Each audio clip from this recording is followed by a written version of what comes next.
Un abuseur sexuel, c'est une personne qui a un problème.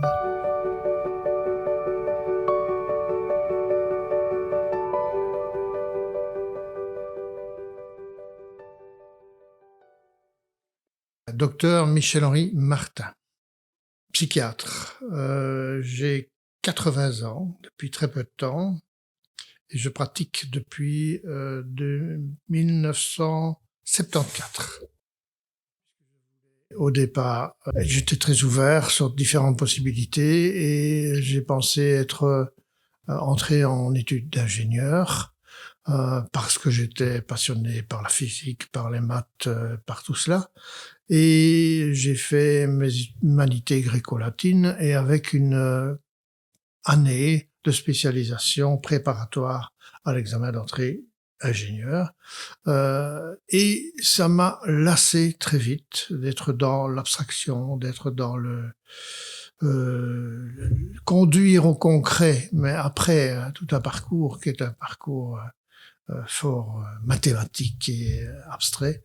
Et j'ai terminé mon année de maths spéciales, mais je me suis dit non, ça je ne vais quand même pas supporter, surtout que je savais que le programme en ingénieur était extrêmement lourd de ce point de vue-là. Je me suis dit, je ne vais pas continuer ça. Non, moi j'ai envie de vivre autre chose. Et donc, l'autre proposition, c'était d'entrer en philologie romane, comme on appelait ça à l'époque, donc pour être prof de français ou l'histoire aussi, etc. Ou marin, voilà. J'ai pensé à un moment donné aller à l'école de marine marchande, hein, parce que bon, à Ostende, et puis aux grandes dames de ma mère, et j'ai plié très rapidement pour dire oui, c'est vrai, c'est pas très praticable. Voilà, donc je suis entré à ce moment-là, non pas en romane, non pas en marine, non pas aux ingénieurs, mais dans quelque chose, un créneau qui me semblait être au carrefour de tout ça. Et la médecine permet d'avoir une ouverture sur de nombreuses matières et de nombreuses possibilités de réalisation professionnelle qui vont depuis les aspects les plus scientifiques, physiques, bon, la recherche même, etc. Et d'autre part, la relation au patient. Donc la première idée, c'était de devenir médecin généraliste.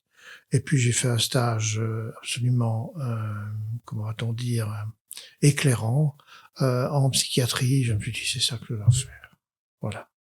Et depuis lors, je n'ai plus quitté cette voie-là, tout en m'intéressant toujours aux autres voies, bien sûr.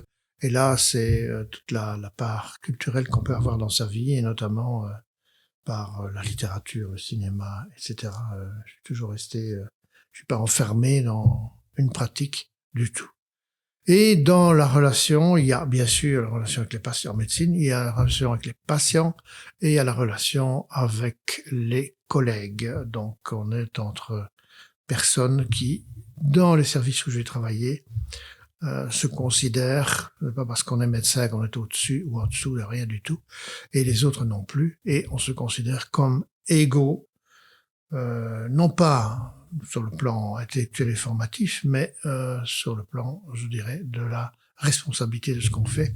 Et une équipe de santé mentale, c'est une équipe pluridisciplinaire avec cette guillemets philosophie de travail qui est d'être dans la complémentarité et le dynamisme aussi qui vient de cette complémentarité-là.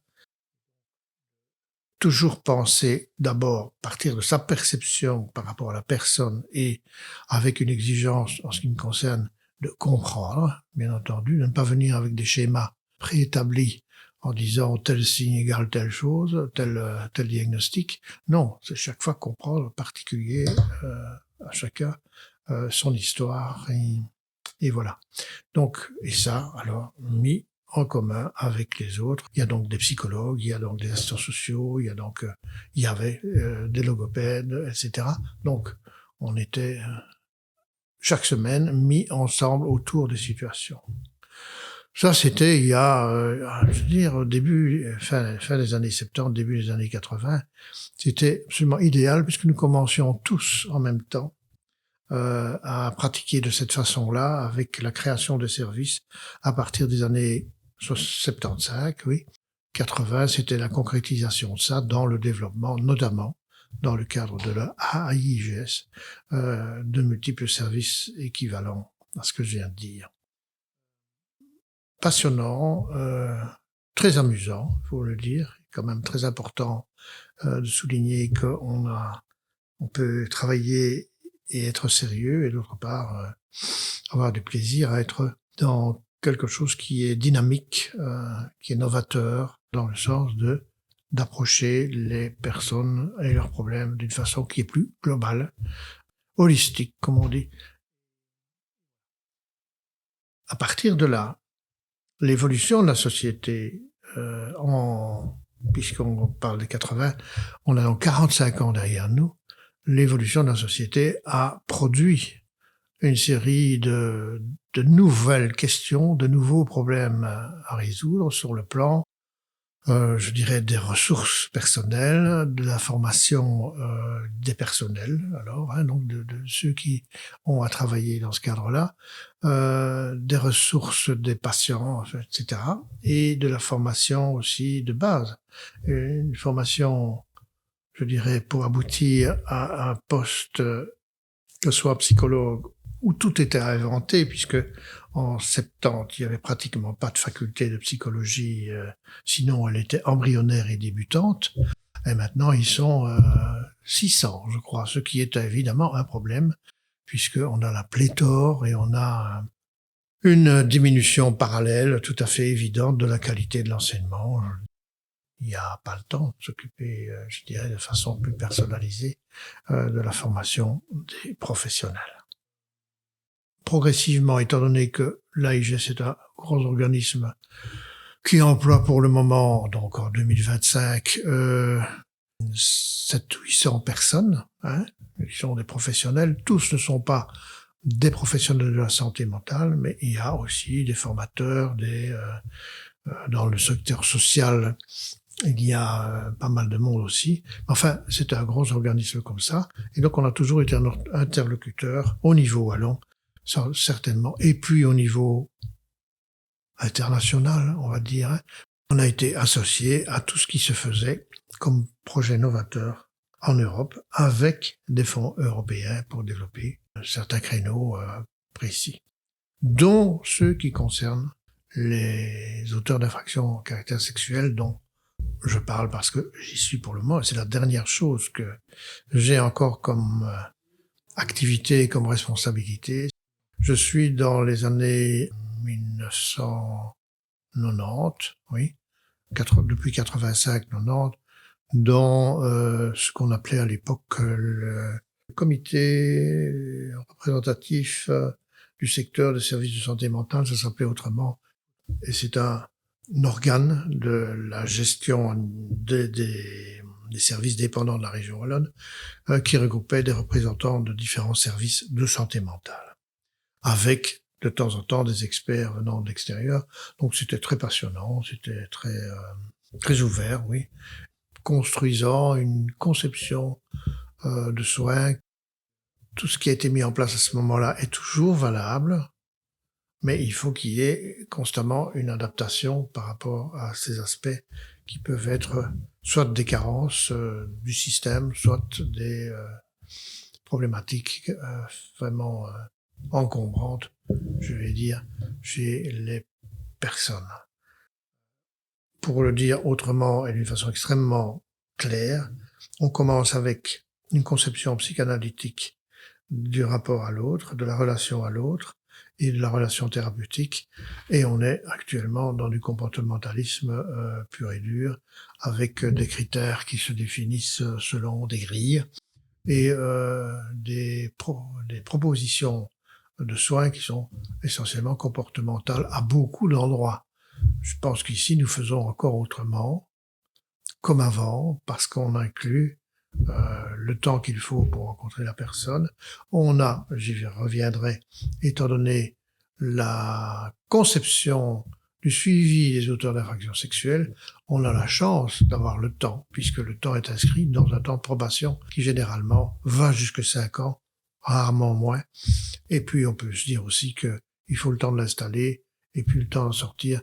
Donc c'est en tout cas 3-4 années qui sont dévolues à ces suivis individualisés, et c'est très bien. Mais c'est pas comme ça que c'est possible à l'extérieur, parce qu'il n'y a pas cette contrainte. Donc oui, c'est l'aspect positif de la contrainte, quand même, parce que sinon, si les gens restent en prison, ils sont absolument réduits à leur peine au sens pénal premier, qui est la punition en quelque sorte, hein. Et d'autre part, il n'y a pas autre chose, on aura un taux de récidive beaucoup plus important que celui qu'on a, qui est d'ailleurs réputé et prouvé comme étant faible, beaucoup plus faible, à partir du moment où il y a un processus et un programme de soins comme on le conçoit dans nos services. Mais ça, c'est autre chose.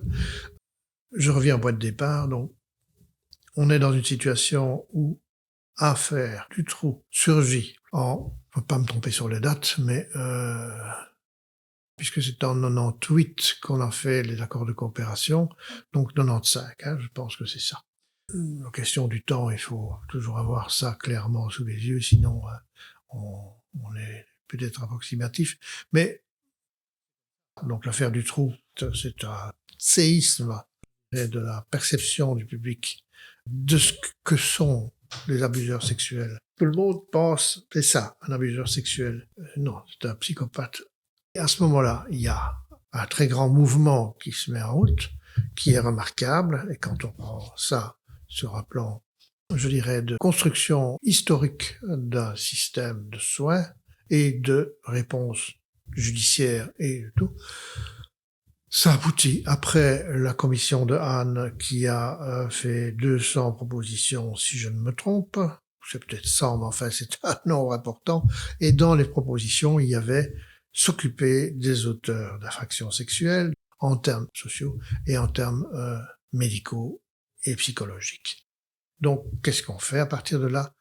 On imagine la répercussion de cette proposition dans le système de soins et de suivi des délinquants. Il y a des propositions en 3 niveaux. Un, le niveau judiciaire, qui est de réaliser la refonte un peu des maisons de justice avec des assistants de justice, avec un suivi systématique. Le deuxième volet, c'est les équipes de santé spécialisées qui sont réparties sur les régions. Il y en a en Flandre, il y en a à Bruxelles, il y en a en Wallonie. En Wallonie, il y a 11 équipes, je pense, qui ont été sollicitées, et elles ont répondu 7 ou 8 sur 11, de telle façon qu'il y ait véritablement une collaboration et une construction d'une conception des soins et des suivis en rapport avec la philosophie générale, qui est de dire un abuseur sexuel, c'est une personne qui a un problème, un grave problème de relation sur le plan individuel et social avec l'autre. Si ce sont en plus des abuseurs d'enfants, donc on concerne toute la relation avec les mineurs et les conséquences des délits et crimes. Les équipes de santé spécialisées vont avoir comme mission de suivre, dans le cadre des probations ou dans un cadre libre, ça arrive, les personnes peuvent venir librement, particulièrement au début, lorsqu'ils sont au début du processus judiciaire où il y a une instruction et où finalement, s'il y a une incarcération, oui, c'est la même chose que pour les autres, mais s'il n'y en a pas, il y a une alternative à la détention préventive, comme on dit, de telle façon que là, il y a la possibilité déjà de mettre en place un suivi qui va alors se poursuivre de telle façon que le jour où il y a le jugement final qui conduit à condamner la personne à une peine de principe ou une peine effective, il y a très peu de situations dans lesquelles ils sont incarcérés à ce moment-là. Ça arrive, mais c'est rare. On continue alors dans la ligne d'une probation accompagnée par l'assistant de justice et par l'équipe de santé spécialisée médico-psychosociale. Le troisième volet, c'est l'unité de psychopathologie légale qui a été associée dès le départ. Moi, je fais partie du PPL depuis le tout début, et du conseil d'administration et de la relation avec les autorités. Et on a mis ça en place aussi, là, avec une mission de formation du personnel, de recherche, d'émulation sur un plan scientifique international, enfin, etc. La formation du personnel par l'UPPL, ça permet surtout le rassemblement des professionnels et de voir les différentes pratiques. Il y avait un noyau de responsables, on va dire 6-7 personnes, pas beaucoup, hein, qui avaient suffisamment d'expérience professionnelle et qui avaient eu dans leur, si c'est des médecins, des patientèles, comme on dit, hein, des abuseurs ou qui travaillaient dans des services qui étaient très proches de ces problématiques-là. Il y a Triangle aussi, il faut citer, c'est-à-dire Triangle, c'est la psychoéducation sexuelle par une approche qui est une approche non pas thérapeutique, même si elle peut l'être, mais ça n'est pas la mission principale, c'est surtout informer les personnes qui sont dans un processus judiciaire par rapport à des faits de genre agression sexuelle, viol, tout ce qu'on veut, d'avoir la possibilité de recevoir une information sous la forme éducative dans ces domaines-là.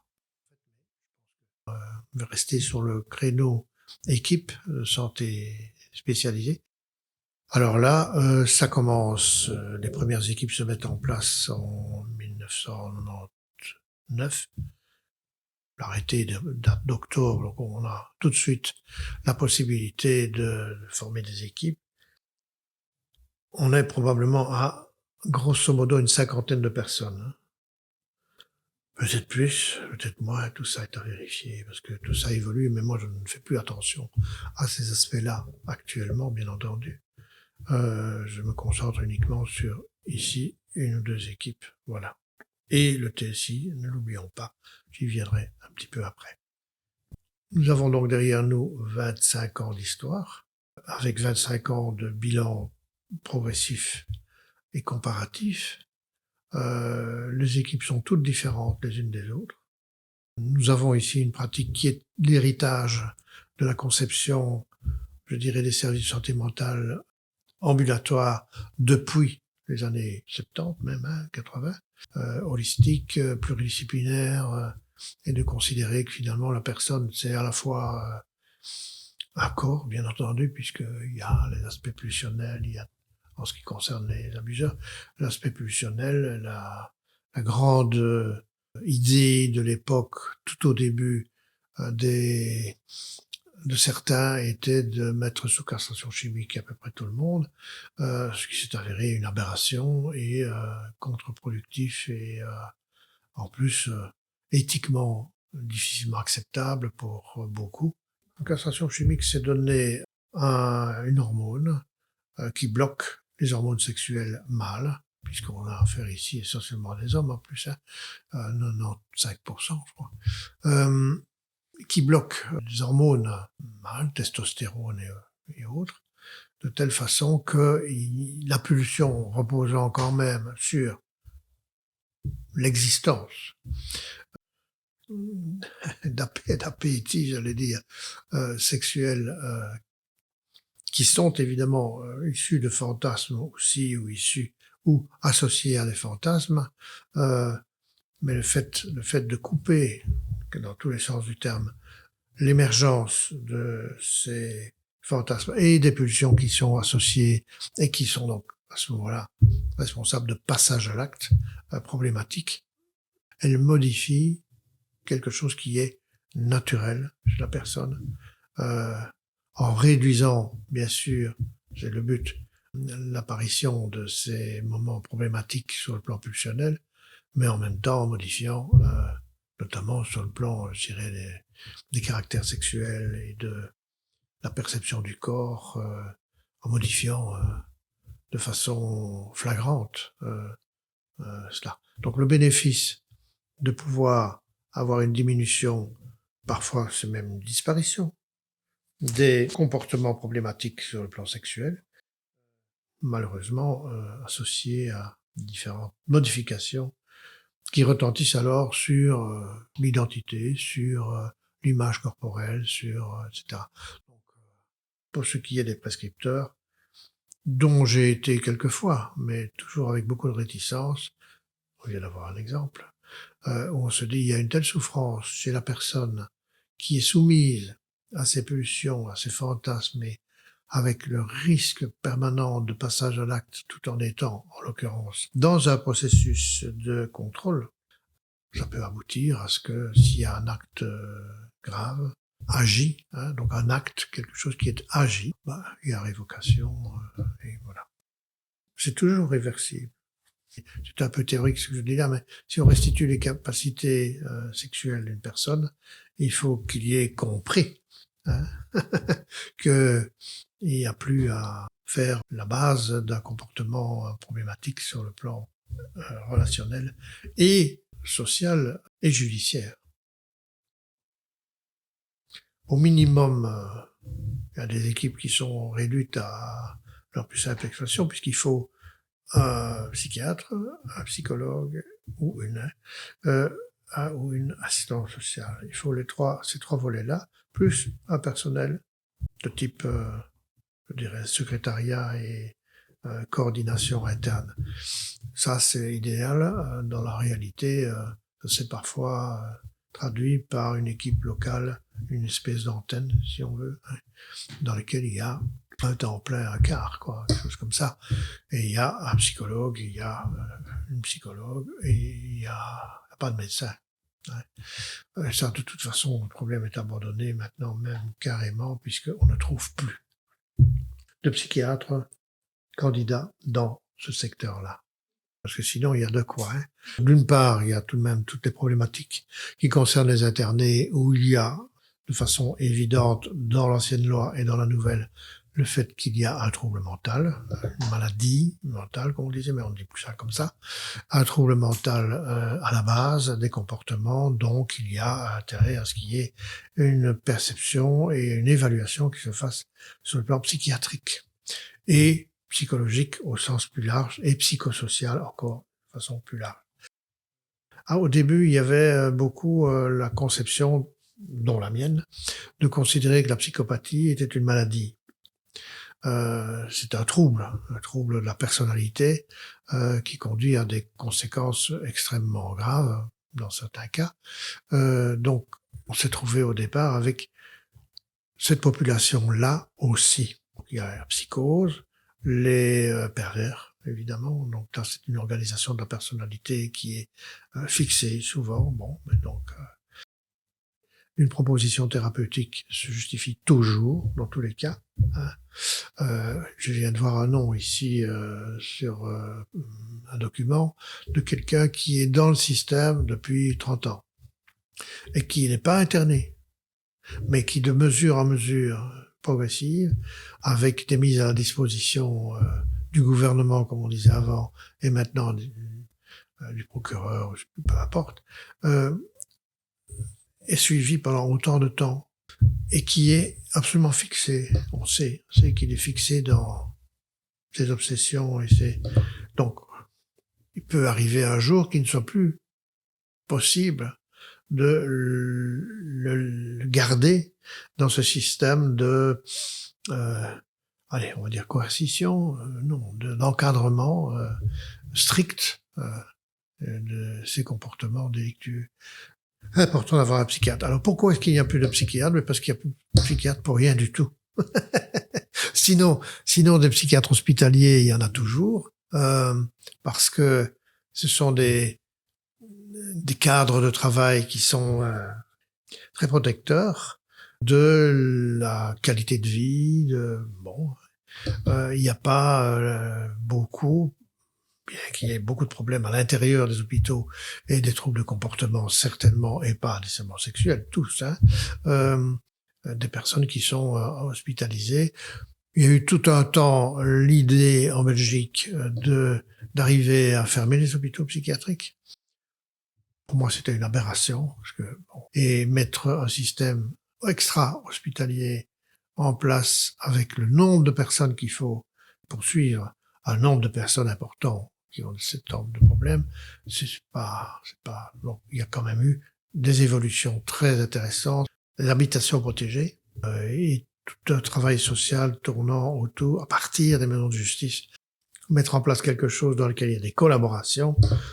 Quand même, moi j'ai toujours été pour, on peut se parler, on peut dire les choses, mais pas nécessairement les écrire, enfin bon, tout ce qu'on veut. Il y a vraiment toujours cette idée de on fait mieux les choses à plusieurs que seul quand c'est des problèmes à rencontrer qui sont aussi complexes et aussi diversifiés dans les dimensions qui conduisent à la réalisation des actes. Le TSI, donc, c'est aussi une nouvelle loi qui est plus tardive et qui était mise en place à partir de 2004-2005, si je ne me trompe, et avec la proposition de réformer la loi de défense sociale qui datait. Il y avait des applications novatrices, hein, mais depuis 1936, donc 36, 35, bon, peu importe. Donc vraiment quelque chose qui avait intérêt à être revu dans sa conception en rencontrant la dimension qui est de dire un interné, c'est quelqu'un qui a un problème psychiatrique, qui a un problème, si on s'en occupe, nous, ici, un problème avec sa sexualité et la réalisation d'actes délictueux ou criminels. Donc l'approche est la même, avec la dimension évidemment différente du fait qu'il peut s'agir de grands déficitaires qui ont un contrôle pulsionnel extrêmement déficient, hein, aussi, ou bien des psychotiques délirants par répétition, ou des bipolaires délirants, parce que ça, évidemment, aussi la psychose, ou des aspects psychopathiques chez des personnes qui ont des troubles mentaux avérés. Voilà. C'est évidemment extrêmement résumé, synthétique, ce que je dis là. Mais l'interné étant interné, donc il y a une décision de justice qui conduit non pas à une peine, mais à créer une situation de suivi et d'encadrement contraint. On est interné et on est théoriquement interné pour entrer dans un service, une institution, un hôpital qui a le service adéquat pour recevoir les internés. Donc, ça peut être théorique parce qu'on peut immédiatement, dans la chaîne des responsabilités, décider que ça peut être quelqu'un qui reste libre, qui est donc à l'extérieur du système, mais qui a le statut d'interné et qui a une obligation de suivi. Et l'obligation de suivi, elle doit se faire auprès d'équipes de santé spécialisées, notamment, mais aussi avec un contrôle particulier qui est l'assistant de justice et la chambre de protection sociale qui revoit les personnes, le dossier revu au moins tous les 6 mois, je vais dire, dans les bonnes situations en tout cas, et est toujours dans la possibilité d'être interpellé pour pouvoir savoir si la personne est dangereuse, hein, s'il y a des actes problématiques qui sont de nouveau posés et qui peuvent conduire à ce moment-là à l'internement physique, c'est-à-dire d'entrer dans un établissement de défense sociale. Mais je suis passionné parce que j'ai trouvé une manière, si je vois, c'est pas prétentieux ici, mais si je vois tout ce que ça m'a permis de connaître en termes de personnes, en termes de conception de la vie, de conception théorique, de pratiques évolutives. J'ai passé des choses, j'ai vécu des choses tout à fait extraordinaires du temps où j'étais au service de santé mentale d'Herstal. Et à Herstal, je travaillais avec une thérapeute familiale. Et nous avions été, en quelque sorte, intéressés à travailler avec la police. Pourquoi? Pour répondre à la demande de la police qui se trouve avec quelqu'un qui délire et qui est dangereux chez lui ou dans un lieu public, un magasin ou quoi que ce soit, et de venir là et de faire une intervention in vivo, on va dire, d'urgence sur place et qu'est-ce qu'il faut faire. Et je me suis trouvé avec des situations comme ça absolument remarquables et qu'on trouve dans les romans. Hein, pouvoir vivre ça, c'est vivre un aspect de la vie, un aspect de la société, une confrontation à la peur de la mort des autres, qui renvoie éventuellement à des aspects personnels possibles. La folie, qu'est-ce que c'est la folie? On ne parle plus comme ça maintenant, mais c'est quand même bien quelque chose qui a traversé toutes les époques et toutes les sociétés. Euh, et de devoir trouver par rapport à ça une attitude qui soit, alors, évidemment, l'attitude peut être policière, c'est-à-dire on enferme et cloupe bon, la personne, elle délire dans son cachot, ou elle reçoit des piqûres, et voilà. Mais c'est aussi interpellant sur le plan de qu'est-ce que c'est que une personne, qu'est-ce que c'est que le fonctionnement mental d'un individu, un homme, une femme. Ça renvoie tout ça avec quelque chose qui peut être très interpellant sur un plan personnel. Quand vous êtes devant une mère qui tient son enfant de 3 ans ou 2 ans serré contre elle au point de l'étouffer parce que elle ne veut pas qu'on lui prenne, parce qu'elle pense qu'il y a des agents de la mafia qui veulent se venger de quelque chose qu'il y a eu dans sa vie et que c'est la façon dont ils vont agir, mais qu'elle est délirante, c'est-à-dire c'est un délire paranoïaque. La réalité de ça n'existe pas, mais on est dans quelque chose qui est la conviction totale du paranoïaque et à laquelle on se heurte, et ça sert à rien de discuter. Oui, ça sert à quelque chose d'approcher la personne d'une façon humaine acceptable. Mais évidemment, on peut mettre les menottes et emmener, et puis c'est fini. Non, il faut essayer de faire autre chose. Et alors, aboutir à ce qui est une proposition de traitement, évidemment, hein, parce que c'est délirant. Donc, un antipsychotique, qu'est-ce qu'on fait? Ben, on est dans cette situation où cette femme est là en train d'être comme ça, et il faut à tout prix qu'elle sorte de l'endroit où elle se trouve, parce qu'elle va faire une bêtise. Elle va faire la bêtise de s'enfuir avec l'enfant et de le mettre en danger, parce qu'elle le serre tellement fort qu'elle va l'étouffer. Hein. C'est à ce point-là, étant donné que la psychose, elle donne des capacités sur un plan corporel qui sont au-delà de tout ce que l'on a habituellement comme réalisation comportementale de pensée et de bon, je m'égare un peu, mais qu'est-ce qu'on fait? Ben on fait une piqûre contre la volonté de la personne. Et alors on est absolument vidé après parce qu'on a un moment émotionnel majeur et en même temps, pourquoi est-ce on l'a fait comme ça? Pas parce que la police le demandait, mais parce qu'il fallait protéger les autres et protéger en particulier l'enfant en question. On lui donne en quelque sorte un hyper relaxant. Hein. Ben, on a la possibilité de parler avec cette personne. D'un autre côté, elle est emmenée évidemment à l'hôpital. Donc on a réussi à faire ce qu'il faut pour que ce ne soit pas en catastrophe, avec une catastrophe. Je prends cet exemple-là pour dire, mais ça c'est passionnant. Pourquoi c'est passionnant? C'est absolument terrible, évidemment, comme situation.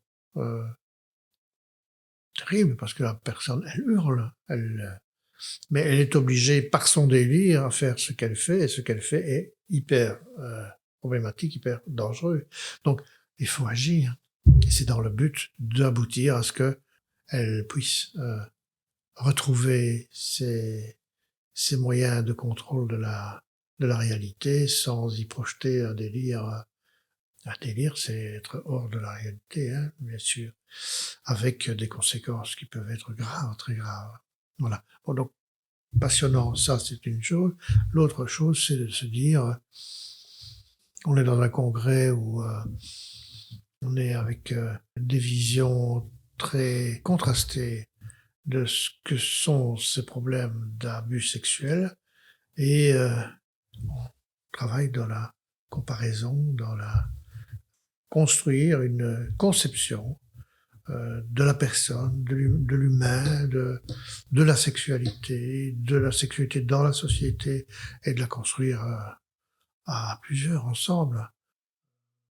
Voilà. Bon, donc c'est passionnant, tout ça est passionnant et la vie est passionnante. Mais parce que c'est ça la vie. On peut aussi la voir à travers un trou, petit trou, tout à fait rétréci, qui ne voit que quelque chose qui est réduit à un espace géographique très limité, avec des idées très limitées et des personnes très limitées. Parce que nécessairement, si on est comme ça, on va aboutir à ce que on soit avec des personnes comme ça ou avec des conséquences comme ça pour les autres personnes. Enfin, c'est un peu idiot ce que je dis là, mais c'est pas idiot, mais il faut être ouvert. C'est ouvert, c'est ouvert. Dans une partie de ma conception, il y a des aspects philosophiques et notamment, je pense que le mépris est un des pôle de construction d'une conception qui est basée sur le respect. Le respect, pour moi, c'est une valeur fondamentale de la construction d'un être ensemble, social et professionnel, bien entendu. Donc, le petit jeune qui ne sait rien, on doit lui apprendre. Pour autant que ça existe, un petit jeune qui ne sache rien. Enfin, il faut lui apprendre, il faut l'associer. Alors, il y a un moment dans la vie où on fait plus ça. C'est aux autres qui sont un peu plus jeunes de le faire. Moi, je me retrouve quand même ici c'est une anomalie en quelque sorte. Et tout le monde me dit, mais enfin, qu'est-ce que tu as encore à faire? Mais si, il y a toujours à faire. Parce que je suis au-delà. Hein, quand on se termine à 65 ou 67 ans, moi, il y a 13 ans, j'ai pas fait ça. Et je suis encore un peu là. Hein. Et parce qu'il y a de temps en temps, dans une discussion collective, d'une réunion d'équipe, quelque chose qui peut être dit, ajouté et donner un angle de vue complémentaire à ce que disent et font les autres. Mais c'est sans prétention. Ben, une prétention, c'est simplement proposer. Il y a à tenir compte des éléments culturels. C'est aussi des aspects économiques de la vie des gens et de leur origine. C'est les aspects aussi de filiation, tout ce qui fait que l'on peut à un moment donné se dire cette personne-là, elle est de ce milieu-là, elle a vécu ça, ça et ça comme événement marquant dans son existence et conduisant à la compréhension, une partie de la compréhension des problèmes de comportement qu'elle pose. Il est évident, quand on a été abusé soi-même, on est avec quelque chose qui est un stigmate, qui pour certains n'a pas du tout d'activité, est absolument dépassé. Et il faut quand même le dire aussi, ça, hein, c'est pas nécessairement une conséquence problématique qu'on va avoir au bout du compte.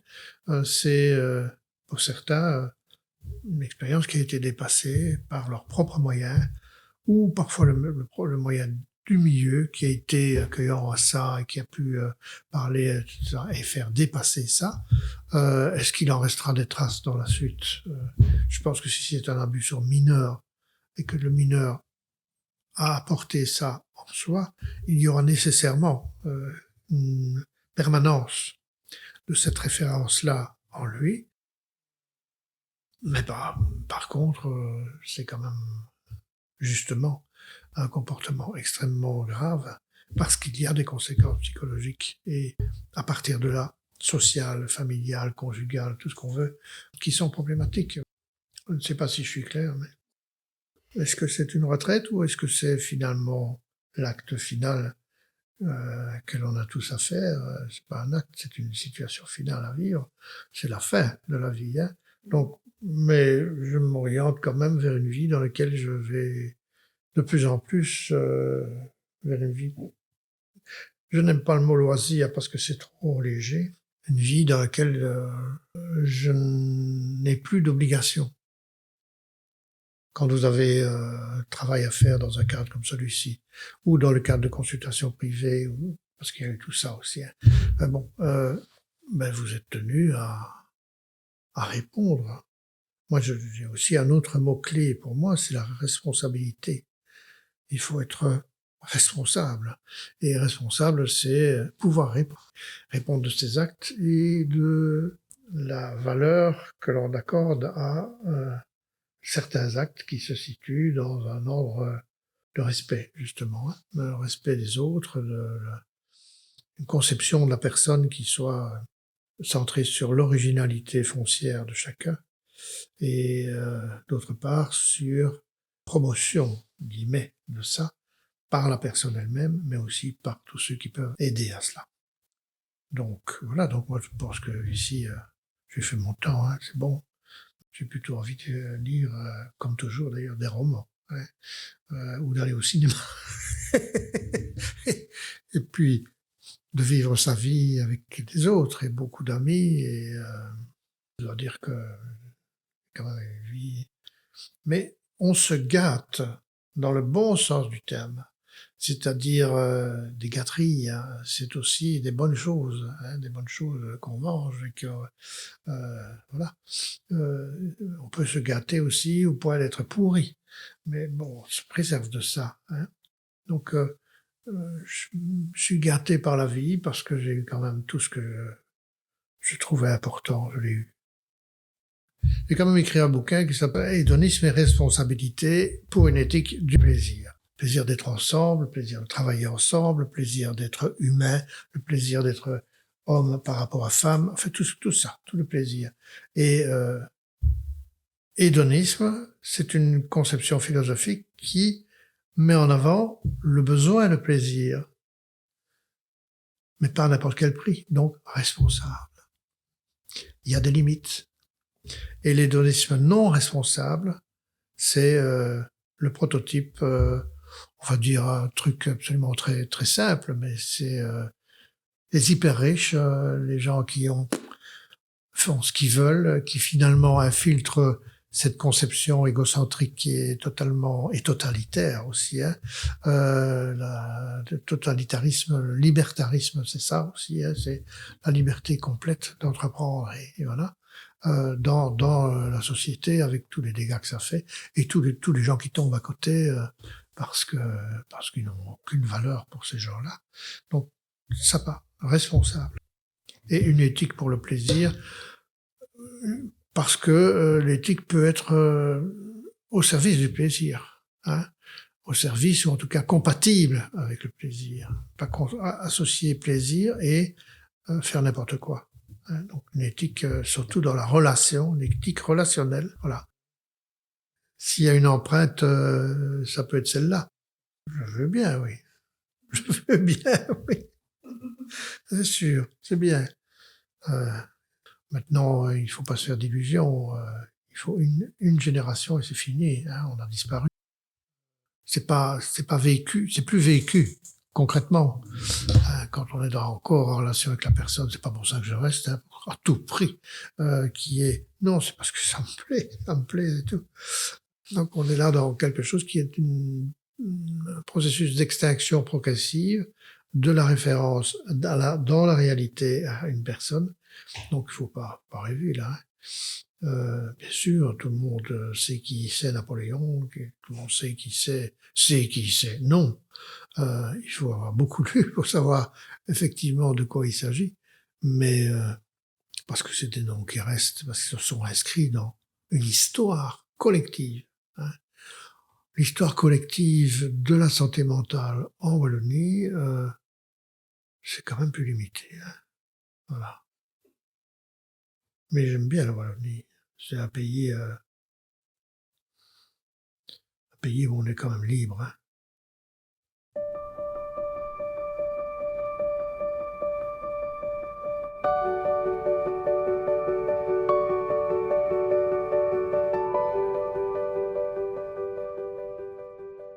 On voit quand même des lignes rouges qui s'alignent. On voit c'est ça. Ça passe, quoi, hein. Ça passe, c'est très bien. Et je peux parler très fort.